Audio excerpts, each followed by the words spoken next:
Hello everyone. तो जैसा कि हम लोग देख रहे थे MCS 13 का जून 24 का सॉल्यूशन, तो आज हम लोग देखेंगे इसका क्वेश्चन नंबर 2। तो ये देखिए 2 का ए नंबर क्वेश्चन बोल रहा है, let R be the relation on this set of string of Hindi letters such that A R B, मतलब A relation B, if L of A is equal to L of B, where L of X is length of string X, show that R is an equivalence relation। ठीक है, अब ये question देख के confuse हो गए कि इसमें बोल क्या रहा है। तो देखिए यहाँ पे सिंपल क्या बोल रहा है कि यार एक रिलेशन है तो हिंदी लेटर का, जिसमें क्या है सच दैट ए कोई है रिलेशन, ठीक है, ए और बी के बीच में रिलेशन है। कब? जब उसका लेंथ ऑफ ए, यानी लेंथ ऑफ ए जो है और लेंथ ऑफ बी जो है वो इक्वल है। ठीक है, सिंपल क्या है, ए और बी के बीच में रिलेशन तब है जब ए का लेंथ और बी का लेंथ इक्वल है, बस वही है। उसका ये एक एग्जाम्पल के तौर पे बताया जहाँ where Lx is length of string x। यहाँ पे सिंपल बता रहा है कि Lx मतलब क्या हुआ, लेंथ ऑफ x। ठीक है, तो यहाँ पे वही LA का मतलब क्या हुआ, लेंथ ऑफ स्ट्रिंग A। ठीक है, तो सिंपल यही हुआ मतलब। तो show that R is an equivalence relation. तो हम लोग को क्या प्रूव करना है कि ये जो R है जिसमें A और B दिया हुआ है वो हम लोग का इक्विवेलेंस है, इक्वल है कि नहीं। ठीक है, तो देखिए इसको प्रूव करेंगे, 5 मार्क्स का क्वेश्चन है, इसको हम लोग को अच्छे से प्रूव करना होगा। तो यहाँ देखिए हम लोग करते हैं। तो we need to verify that R satisfies the 3 properties of an equivalence relation.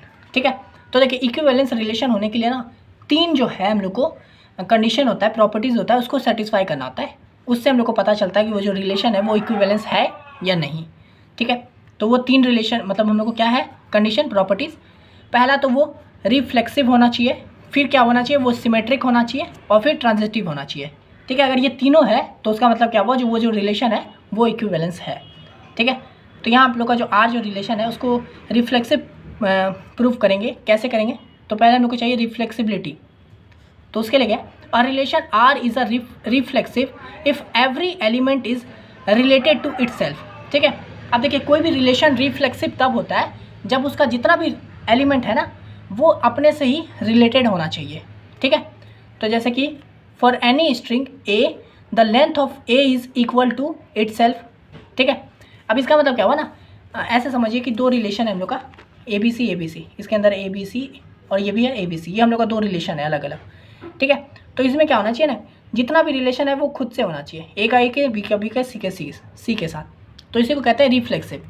तो रिफ्लेक्सिव में मतलब क्या relation is reflexive if every element is related to itself, यानी ए का ए के साथ, बी का बी के साथ, सी के साथ। तो अगर इस एंगल से क्या होगा, तो यहाँ पे देखिए हम लोग का जो है ए और बी में है, जहाँ पे क्या है ए और बी जो रिलेशन है वो रिलेशन है दोनों के बीच में, और उसका क्या है लेंथ जो है दोनों का बराबर है। ठीक है, ये हम लोग का क्वेश्चन में दिया हुआ है। तो वहीं यहाँ से हम लोग प्रूव करेंगे, for any string a the length of A is equal to itself, है ना, यानी कि कोई भी स्ट्रिंग ए के लिए उसका जो लेंथ होगा, वो ए का स्ट्रिंग का जो लेंथ होगा वो तो इक्वल ही होगा ना अपने दूसरे ए के साथ, है ना। तो वही है, तो L of A is equal to L of A. Simple, length of A जो है वो लेंथ ऑफ ए के बराबर ही होगा, सिंपल सी बात है, नॉर्मल सी बात है ना।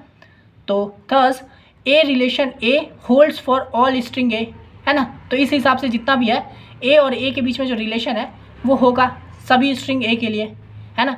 Therefore R is a reflexive. ठीक है, मैंने रिफ्लेक्सिव का क्या बोला था कि कोई रिलेशन रिफ्लेक्सिव तब होगा जब उसका जो एलिमेंट है वो अपने से रिलेटेड होना चाहिए। ठीक है, तो यहाँ पे देखिए हम लोग का जो एग्जांपल के लिए है कि ए जो रिलेशन है उसका जो स्ट्रिंग का जो लेंथ है वो भी इक्वल ही होगा अपने उसके दूसरे ए के साथ, है ना।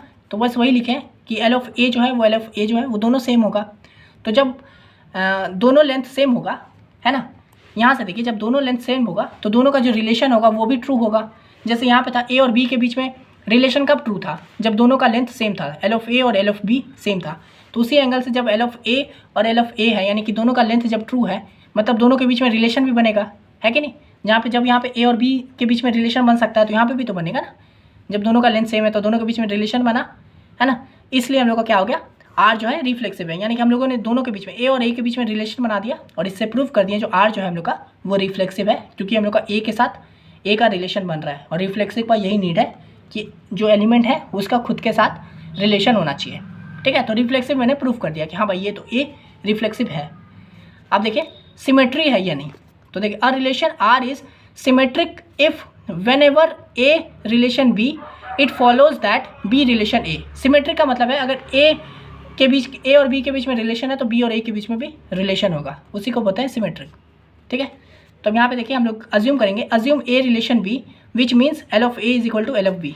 बस वही चीज़ है यहाँ जो दिया हुआ है ना, कि ए और बी के बीच में रिलेशन है, तो दोनों का क्या है, लेंथ सेम है, तो बस वही लिखा है। हम लोग को इसी चीज़ से प्रूव करना है, तो मैंने रिफ्लेक्सिव को भी इसी एंगल से प्रूव किया है, सिमेट्रिक को भी उसी से कर रहा हूँ। तो ए और बी के बीच में रिलेशन है, तो एल ऑफ ए और एल ऑफ बी सेम हम लोग का, जैसा हम यहाँ पे दिया हुआ था क्वेश्चन में। By the equality of length we also have L of B is L of ए, है ना। अब देखिए इक्वालिटी, अगर ये जो है लेंथ ऑफ ए जो है लेंथ ऑफ बी के बराबर है, तो ऑब्वियस सी बात है लेंथ ऑफ बी जो है वो भी लेंथ ऑफ ए के बराबर होगा, तो बस वही लिखें, L of B is equal to L of a. Therefore यहाँ पे देखिए जब बी और बी का जो ए के साथ है लेंथ सेम है, तो इसको लिख सकते हैं बी रिलेशन ए, है ना, बी आर ए। जैसे जब यहाँ पे एल ऑफ ए और एल ऑफ बी था, तो रिलेशन क्या बना था, ए आर बी। तो जब एल ऑफ बी और एल ऑफ ए है, तो उसको हम लोग ऐसे भी लिख सकते हैं बी आर ए, है ना, यानी कि बी का ए के साथ relation. Therefore B relation A holds, यानी कि बी और एक होल्ड हो रहा है, रिलेशन बन रहा है, तस आर इज सिमेट्रिक। सिमेट्रिक में क्या था कि ए ऑफ बी जो है तो उसमें बी ऑफ ए भी होना चाहिए। तो यहाँ पे देखिए हम लोगों ने बी ऑफ ए को भी प्रूव कर दिया। कैसे प्रूव किया, तो हम लोग का ए और बी के बीच में रिलेशन था, तो ये एल ऑफ ए और एल ऑफ बी जो है, लेंथ ऑफ ए और लेंथ ऑफ बी सेम था, है ना। तो इसी लेंथ के हिसाब से अगर देखा जाए तो दोनों सेम है, तो हम लोग इसको बी और ए भी कर सकते हैं, उल्टा भी लिख सकते हैं। जब उल्टा लिखेंगे तो बी और बी रिलेशन ए भी बन जाएगा, और जब ये हो जाएगा तो हम लोग का प्रूव हो गया कि हाँ भाई ये सिमेट्रिक भी है ना। तो इस तरह से हम लोगों ने इसको सिमेट्रिक भी प्रूव कर दिया। अब देखिए ट्रांजिटिव भी प्रूव करेंगे। तो देखिए a relation R is transitive if whenever a relation B and B relation c it follows that a relation c. Transitive का मतलब क्या है, अगर ए और बी के बीच में रिलेशन है, बी और सी के बीच में रिलेशन है, तो ए और सी के बीच में भी रिलेशन होगा इन दोनों का, ये करके, है ना। सिंपल बात है, ए का बी के साथ संबंध है, बी का सी के साथ संबंध है, तो ऑटोमेटिकली ए का सी के साथ संबंध होगा। तो ट्रांजिटिव का मतलब यही होता है। तो चलिए इसको भी प्रूव करते हैं जो दिया हुआ है गिवन वैल्यूज से। तो assume A relation B and B relation C. ठीक है, हम लोग अज्यूम कर लिया कि ए रिलेशन बी तो है, इसी तरह से मैंने एक और अज्यूम कर लिया कि बी का जो है सी के साथ रिलेशन है। तो दिस मीन्स, इसका मतलब क्या हो गया, ए रिलेशन बी मतलब length of a equal to length of b, है ना, क्वेश्चन में दिया है सिंपल। और यहाँ पे भी उसी वही हुआ ना, तो length of B is equal to length of C, है कि नहीं। इसे हम लोगों ने प्रूव कर दिया ये चीज़ फ्रॉम दिस इक्वालिटीज़, है ना। अब ये जो इक्वालिटी है लेंथ ऑफ ए और लेंथ ऑफ बी और लेंथ ऑफ पी और लेंथ ऑफ सी के साथ, हम लोग इससे प्रूव कर सकते हैं ना कि लेंथ ऑफ बी जो है, मतलब लेंथ ऑफ ए जो है वो लेंथ ऑफ सी के बराबर होगा, है ना। देखिए सिंपल, लेंथ ऑफ ए जो है लेंथ ऑफ बी के बराबर है, और ये जो लेंथ ऑफ बी जो है वो लेंथ ऑफ सी के बराबर है। तो हम लोग कह सकते हैं लेंथ ऑफ ए जो है वो लेंथ ऑफ सी के बराबर होगा, है ना। तो हम लोगों ने लेंथ ऑफ ए को लेंथ ऑफ सी के बराबर कर दिया। अब देखिए लेंथ ऑफ ए को लेंथ ऑफ सी के बराबर कर दिया, देयरफॉर ए रिलेशन सी भी बनेगा, ए का सी के लेंथ के साथ बराबर है, तो हम लोग का रिलेशन भी बना, A relation C holds thus R is transitive, है कि नहीं।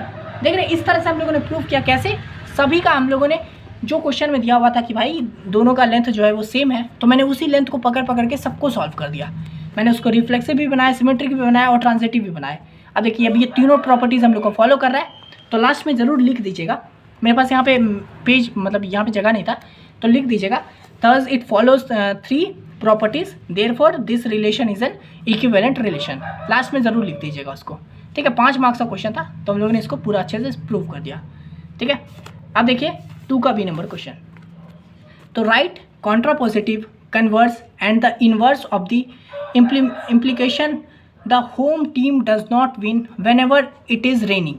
ठीक है, तो इस तरह का भी क्वेश्चन आता है, बट थोड़ा अलग ढंग से लिखा रहता है। उसमें सिंपल रहेगा, कोई एक ये रहेगा सेंटेंस रहेगा, उसका हम लोग को बोलेगा कॉन्ट्रापोजिटिव लिखने के लिए, या फिर कभी बोल देगा कन्वर्स लिखने के लिए, या फिर इन्वर्स लिखने के लिए। यहाँ पर हम लोग को तीनों चीज़ लिखने बोला है।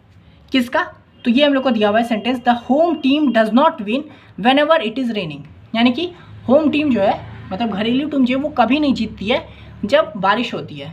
ये हम लोग को दिया हुआ है सेंटेंस, हम लोग को इसका कॉन्ट्रापोजिटिव लिखना है। तो देखिए कॉन्ट्रापोजिटिव का मतलब क्या होता है ना, कि सिंपल ऐसे समझिए, 2 वैल्यू है, मतलब 2 सेंटेंस दिया है, ठीक है, पी और क्यू। फॉर एग्जांपल यहाँ पे हम लोग का पी क्या है, इट इज़ रेनिंग, क्यू जो है the home team does not win.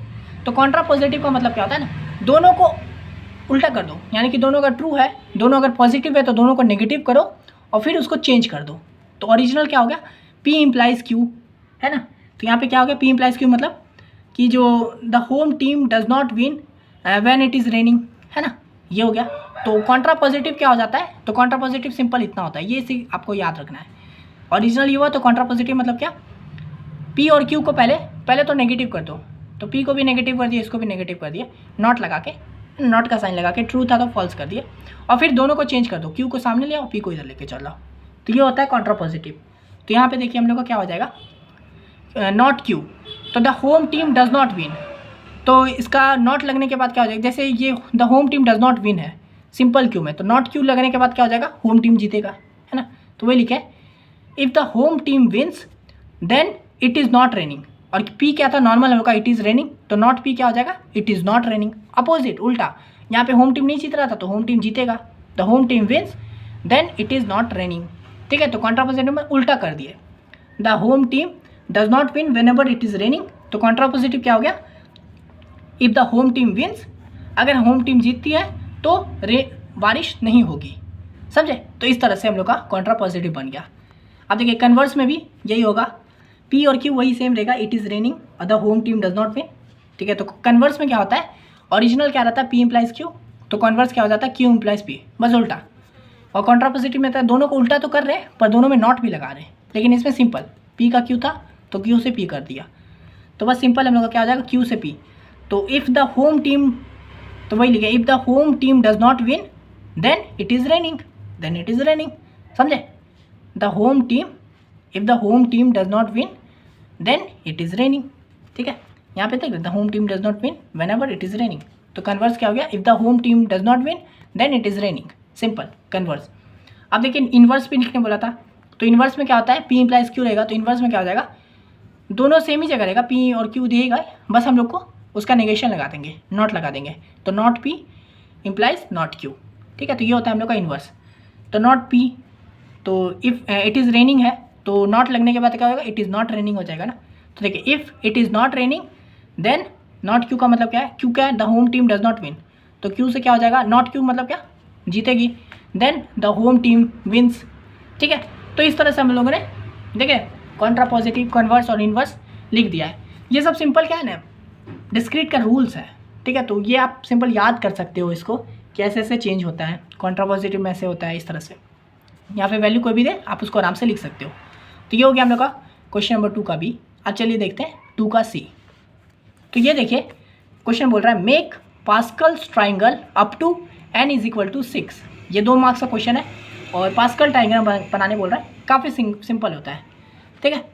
तो देखिए पास्कल ट्राइंगल कैसे बनता है, सबसे पहले हो गया 1, ठीक है, उसके बाद आ जाएगा 1 1, ये दोनों चीज़ सेम लिखना है, 1 1 1, उसके बाद क्या बनेगा, इन दोनों का एडिशन हो जाएगा, 1 + 1 2 हो जाएगा, तो 2 सेंटर में लिखा जाएगा और 1 साइड में और 1 इधर, 1 1 लिखाते जाएगा, फिर 1 साइड में, फिर 1, पहले में 1 वैल्यू था, दूसरे में 2 आया, तीसरे में 3 आएगा, उसके बाद 4 आएगा, इसके बाद 5, उसके बाद 6, इस तरह से। तो पहले में आ गया 1, फिर 2, फिर 3। अब देखिए इसमें क्या हो जाएगा, चौथे लाइन में कैसे बनेगा ये, तो 1 तो 1 ही रहेगा, फिर इन दोनों का एडिशन 1 + 2, तो यहाँ पे 3 हो गया, फिर देखिए 2 + 1 3 हो गया, और ये 1 का 1, सिंपल। फिर नेक्स्ट आगे बढ़ेगा लाइन, 1 का साइड हो गया, फिर देखिए 1 + 3 4 हो जाएगा, 3 + 3 6 हो गया, 3 + 1 4 हो गया, और ये 1 का 1। फिर आगे नेक्स्ट कैसे होगा, तो 1 लिखा जाएगा, 1 + 4 5 हो गया, 4 + 6 10 हो गया, 6 + 4 10 हो गया, 4 + 1 5 हो गया, और ये 1 का 1। फिर साइड में 1 हो जाएगा, फिर 1 + 5 6, 5 + 10 15, 10 + 10 20, 10 + 5 15, 5 + 1 6, और ये 1 का 1, ठीक है। तो हम लोग को 6 तक निकालना था, n = 6, तो पहला क्या होता है, n = 0, 0 से शुरू होता है, तो ये हो गया 0, फिर ये हो गया 1, ये 2, ये 3, ये 4, ये 5, ये 6, ठीक है। तो इस तरह से हम लोगों ने 6 का बना लिया। आप आगे एक्स्ट्रा भी बना सकते थे, मान लीजिए 7 का बोलता तो n हम लोग का 1 यहाँ पे हो जाता, एक 1 यहाँ पे हो जाता, फिर इन दोनों को ऐड कर देते, 6 + 1 7 हो जाता है, यहाँ पे 6 + 15 21 हो जाता है। इस तरह से हम लोग को पास्कल ट्रायंगल को आराम से बना सकते हैं, कितना भी वैल्यू दिया रहे, ठीक है। तो ये तो बहुत सिंपल सा चीज़ था। तो आशा करते हैं आपको ये वीडियो अच्छे से समझ में आ गया होगा। मैंने इसमें आप लोग को 2 का A, B और C तीनों बता दिया है, ठीक है। आप लोग थोड़ा अच्छे से देख लीजिएगा, हो सकता है आप कंफ्यूज हो जाओ ये सब चीज़ में, रिफ्लेक्सिव सिमेट्रिक में, पर कंफ्यूज नहीं होना है, प्रूव करने का चीज़ है ये सब चीज़ में, ठीक है। तो अगर आपको ये PDF चाहिए तो मेरे को इंस्टा पे मैसेज कीजिए, फ्री नहीं है, पेड PDF है, चैनल पर नहीं हो तो एक बार जरूर देख लीजिएगा। इस वीडियो के लिए इतना ही, मिलते हैं नेक्स्ट वीडियो में, तब तक के लिए धन्यवाद।